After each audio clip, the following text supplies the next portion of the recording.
మాజీ సైనిక అధికారుల కార్పొరేషన్ ఏర్పాటుకు ప్రభుత్వంలో పాటు ఆయా శాఖల అధికారులతో చర్చించినట్లుగా సైనిక సంక్షేమ శాఖ డైరెక్టర్ రిటైర్డ్ బి గ్రేడియర్ ఎన్ఆర్ బాబు తెలియజేశారు.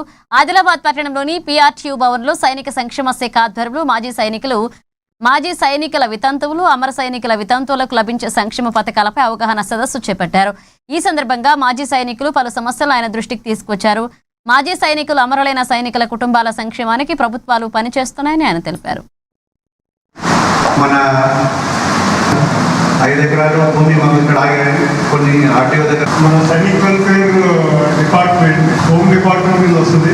సమ్హౌ సోఫార్ మన డిపార్ట్మెంట్కి అంత ప్రయారిటీ ఇవ్వడం లేదు.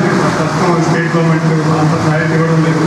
హోమ్ డిపార్ట్మెంట్లో చాలా డిపార్ట్మెంట్స్ ఉన్నాయి. అంటే main police department, fire service department, cyber crime department, ఏమేమి మనం చేయాలి ఇలాంటివన్నీ పైప్ లైన్లో పెడితే అవి నడుస్తుంటే తర్వాత రావచ్చని నేను మాట్లాడేది. ఒకటి తెలంగాణ ఎక్సైజ్మెంట్ కార్పొరేషన్, మనందరికి కావాల్సిన యాక్చువల్ ఎక్సైజ్మెంట్ కార్పొరేషన్. ఇప్పుడు కూడా నేను కూర్చొని అదే రాస్తున్నాను.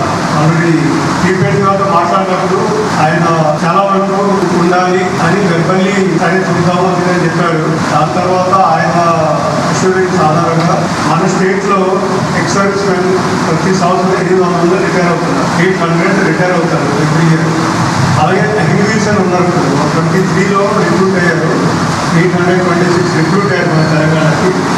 అందులో దగ్గర 25% అబ్జార్బ్ అయిపోయిన ఆర్మీలో, డిఫెన్స్లో. 700 అనుకుంటారు 4 ఇయర్స్. వాళ్ళు బిల్కుల్ యంగ్, అంటే 21, 23, 24 అందరికీ ఎక్కువ తెలిసింది.